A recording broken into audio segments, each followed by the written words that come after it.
ये परसेंटेज का पार्ट 7 है। इससे पहले हम परसेंटेज से 6 पार्ट पढ़ चुके हैं। उन सारे पार्ट का लिंक आपको डिस्क्रिप्शन में मिल जाएगा। आज हम कुछ महत्वपूर्ण प्रश्न है, कुछ इम्पोर्टेंट प्रश्न है जो आज हम सीखेंगे, जो सभी परीक्षा में बार बार आते हैं।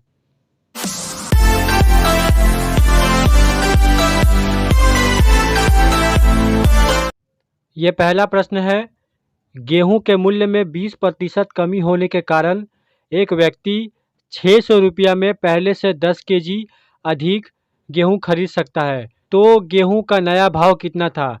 यहाँ से या तो गेहूं का नया भाव पूछा जाता है या फिर गेहूं का पुराना वाला भाव, पुराना वाला मूल्य पूछा जाता है। ऑप्शन में रेट पर केजी दिया होता है। ये प्रश्न को बनाना कैसे है, इसका सबसे आसान तरीका हम सीखेंगे और इसका बेसिक कंसेप्ट भी हम सीखेंगे और इसका शॉर्ट ट्रिक भी हम सीखेंगे।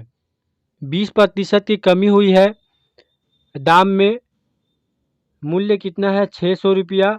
600 रुपया का अगर हम 20% निकालें तो यहाँ से कितना मिलेगा, यहाँ से मिलेगा 120 रुपया। ये जो 120 रुपया है, इस 120 रुपया में ही हमें 10 केजी गेहूँ ज़्यादा मिला है। तो 10 केजी का दाम अगर 120 रुपया है तो 1 केजी का दाम कितना होगा, 120/10 12 रुपया। ये 12 रुपया जो है वो यहाँ से नया रेट, मतलब 12 रुपया पर केजी अभी का दाम है 20% कम होने के बाद। अगर हमें इसका पुराना भाव निकालना होता कि पहले गेहूं का दाम कितना था, तो ये जो है ये 80% है। 12 रुपया जो है ये 80% है, क्योंकि 20% कमी होने के बाद ये मूल्य हुआ था। इसका हम 100% निकाल लेंगे। 12/80 गुना 100, अगर इसे कटाएंगे, चौके 8 2 5 10 4 तिहाई 12, 15 रुपया। पहले भाव 15 रुपया था, 80% कम होने के बाद 12 रुपया पर केजी हो गया। इसका एक और शॉर्ट ट्रिक भी है, जिसके ज़रिए आप सिर्फ वैल्यू पुट करके सवाल को बना सकते हैं। तो आइए हम शॉर्ट ट्रिक भी सीख लेते हैं। ये एक फॉर्मूला है जिसके ज़रिए आप सिर्फ वैल्यू पुट करके आसानी से बना सकते हैं, पर यहाँ से ओरिजिनल प्राइस निकलेगा, मतलब गेहूं के मूल्य का दाम कम होने या फिर बढ़ने से पहले जो दाम था वो दाम आपको यहाँ से मिलेगा। कॉस्ट का मतलब क्या होता है, जितना रुपया है 600 यहाँ लिख देंगे। यहाँ परसेंटेज है लेस या मोर, या तो बढ़ रहा है या तो कम रहा है, दोनों में से जो भी परसेंटेज है वो यहाँ लिख देंगे। 20% यहाँ कम रहा था, यहाँ लिख देते। वेट कितना है, वेट 10 केजी है, वो यहाँ लिख देंगे। 100 प्लस या माइनस परसेंटेज, अगर बढ़ रहा है तो 100 में जोड़ के लिखेंगे परसेंटेज को, अगर घट रहा है तो 100 में माइनस करके लिखेंगे। तो यहाँ कम हो रहा है तो 100 माइनस 20, यहाँ से 80 हो जाएगा। इसे आप कटा लेंगे, ये 2 चौका 8, यहाँ से ये, और यहाँ से 15 चौका 60। ये पहले वाला दाम यहाँ से निकल गया है। ये दाम जो है वो 100% है। आप इसका 80% निकाल के नया रेट भी है निकाल सकते हैं, जो 20% कम होने के बाद हुआ है। ये दूसरा प्रश्न है, पानी और अल्कोहल के 400 मिलीलीटर घोल में 15% अल्कोहल है, इसमें कितना शुद्ध अल्कोहल मिलाया जाए कि नए घोल में 32% अल्कोहल हो।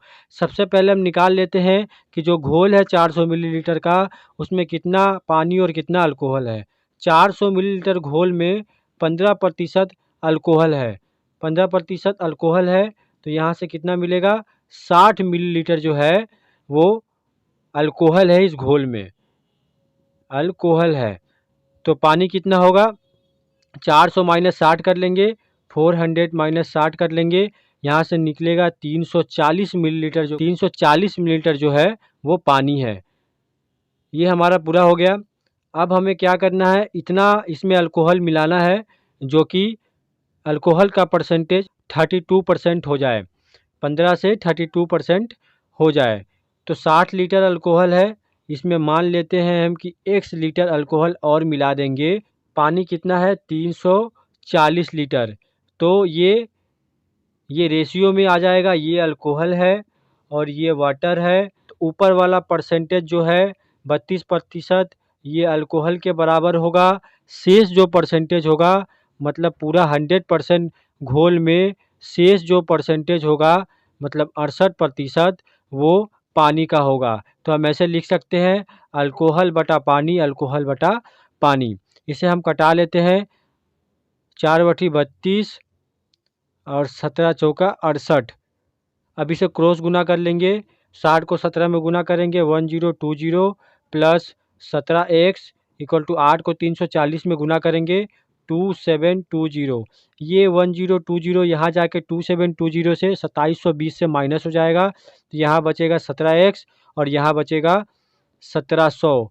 तो x का वैल्यू हो जाएगा 100। तो हमने माना था कि x मिलीलीटर अगर अल्कोहल मिलाया जाए तो अल्कोहल की मात्रा 32% हो जाएगी। ऐसे प्रश्न आपको बहुत बार मिलेंगे, आप इस कंसेप्ट से इसे आसानी से बना सकते हैं। इस प्रश्न में दिया गया है कि एक लड़का अपने जेब खर्च का 80% एक मित्र को तथा शेष का 6% दूसरे मित्रों को देने के बाद उसके पास 47 पैसे बचते हैं, तो आरंभ में कितने रुपए थे। वो सबसे पहले 80% देता है, 80% माइनस करने के बाद जो पैसा बचता है उसमें से 6% दूसरे मित्रों को दे देता है, उसके बाद उसके पास 47 पैसे बचते हैं। तो हमें बताना है कि सबसे पहले उसके पास कितने पैसे थे। इसका सबसे आसान तरीका क्या है, इसे रिवर्स मेथड से बनाएंगे, इसे पीछे से बनाएंगे। 47 पैसा है, हम इसे रुपया में बदल लेते हैं, 47/100। हम पीछे से बनाएंगे 100 ऊपर लेंगे और बटा वाला परसेंटेज वाला चीज़ को हम नीचे लेंगे। अगर आप इसे नॉर्मल मेथड से बनाएं एक्स मान के तो ये बहुत लंबा होगा। हम क्या करेंगे, इसे 6% दूसरे वाले मित्र को दिया है तो बचा कितना है 94%। तो हम यहाँ लिखेंगे 100/94। हम रिवर्स जा रहे हैं इसीलिए 100/94 ले रहे हैं। अगर हम एक्स मान के बनाएंगे तो 94/100 लेते। अब दूसरा क्या है 80%, तो हम 100 ऊपर लेते हैं, 100 माइनस 80 कितना होगा 20। यहाँ से 20 निकल गया, इसे हम कटा लेंगे, 2 0 कट जाएगा, यहाँ से ये, यहाँ से 2 5 10 कट जाएगा। अब ये नहीं कटेगा, 47 गुना 5 कितना होगा 5 7 35 का 5 हाथ में 3, 5 चौका 20 3 23, 235/94। इसे अगर हम दशमलव में निकाले 2.5 रुपया होगा जो कि उसके पास था। ऐसे प्रश्न आपको बहुत मिल जाएंगे। ऐसे हम और भी एक प्रश्न करेंगे अभी, जिससे हमारा कंसेप्ट और भी क्लियर हो जाएगा। ये बिल्कुल वैसा ही प्रश्न है। एक व्यक्ति ने अपने कुल आय का 20% अपने बड़े बेटे को, शेष का 30% अपने छोटे बेटे को तथा शेष का 10% दान कर दिया। इसके बाद उसके पास 10,080 रुपया शेष बचा, तो उसका कुल आय कितना था। इसे हम रिवर्स बनाएंगे, यहाँ 10,080 लिख लेते हैं।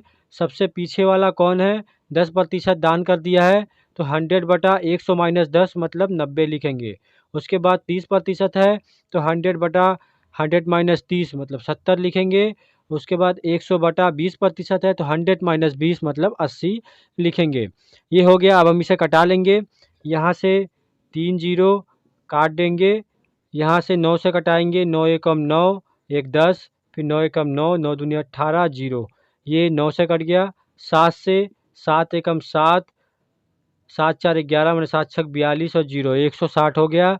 यहाँ से 8 दूनी 16, 0 20 बचा, 20 यहाँ लिख लेते हैं, 1 2 3 3 0 यहाँ उतार देते हैं। 20,000 जो है ये रुपया उसके पास पहले से था, मतलब ये उसका आय था जिसमें से उसने ये सारे बेटे को पैसे दिए थे। इस प्रश्न में दिया गया है कि एक बल्लेबाज ने 110 रन बनाए जिसमें 3 चौके तथा 8 छक्के सम्मिलित थे, तो खिलाड़ी ने अपने रनों के कुल योग का कितना प्रतिशत दौड़कर बनाया। कुल रन कितना है 110 है, जिसमें से 3 चौके है, 3 गुना 4 इक्वल टू 12 रन, 8 छक्के है, 8 गुना 6 इक्वल टू 48 रन। यहाँ से मिलेगा 60 रन जो कि चौके और छक्के के रन है। इसमें से अगर माइनस कर दे तो यहाँ से निकलेगा 50 रन। ये रन उसने दौड़ के बनाया है। तो हमें निकालना है कि ये टोटल रन का कितना प्रतिशत है। टोटल रन 110 है, ये नीचे होगा, 50 ऊपर होगा इंटू 100। जिसके बारे में पूछा जाता है वो ऊपर होता है, जिसके बेस रख के पूछा जाता है वो नीचे इंटू 100। इसे कटा लेंगे, यहाँ से मिलेगा 500/11। इसे हम तोड़ेंगे, 45 सही 5/11% जो है, इतना परसेंट रन वो विकेट के बीच में दौड़कर बनाया था। इस प्रश्न में दिया गया है कि चावल के मूल्य में 2% कमी कर दी गई। जिस धनराशि में पहले 49 केजी चावल खरीदा जा सकता था, उसमें कितना चावल खरीदा जाएगा। मान लेते हैं चावल का मूल्य जो है पहले 100 रुपया था। कम होने के बाद कितना हो गया, 2% कम हो गया तो कितना रुपया दाम होगा, 100 - 2 = 98 रुपया जो है वो बाद में उसका दाम हो गया। सबसे पहले हम निकालेंगे कि हमारे पास कुल कितने पैसे थे। तो पहले जो 100 रुपया दाम था, उसमें अगर 49 केजी चावल खरीदेंगे तो हमारे पास टोटल कितना रुपया होना चाहिए, 49 × 100, मतलब हमारे पास 4900 रुपया था जिससे हमने चावल खरीदा था। अब पूछा जा रहा है कि ये जो 4900 रुपया है, इसमें दाम कम होने के बाद कितने केजी चावल खरीदे जाएंगे। तो अब क्या हो गया है, पहले 100 रुपया पर केजी था, अब हो गया है 98 रुपया पर केजी। तो अगर 1 केजी का दाम 98 रुपया है, मतलब 98 रुपया में अगर 1 केजी चावल हम खरीद सकते हैं, तो 4900 रुपया में हम कितना केजी चावल खरीदेंगे। 4900 को अगर 98 से डिवाइड कर दें तो ये 50 बार में कट जाएगा। तो 50 केजी चावल हम उस प्राइस में अभी खरीद सकते हैं जिससे हम पहले 49 केजी चावल खरीदते थे। आज हमने जितने तरह के प्रश्न पढ़े हैं, ये सारे प्रश्न बहुत ही इम्पोर्टेंट है। ये 7वां पार्ट था, इससे पहले हम 6 पार्ट पढ़ चुके हैं। 6 पार्ट में बहुत ही महत्वपूर्ण प्रश्नों को हमने सीखा है। ये सारे प्रश्न सभी परीक्षा में बार बार रिपीट किए जाते हैं।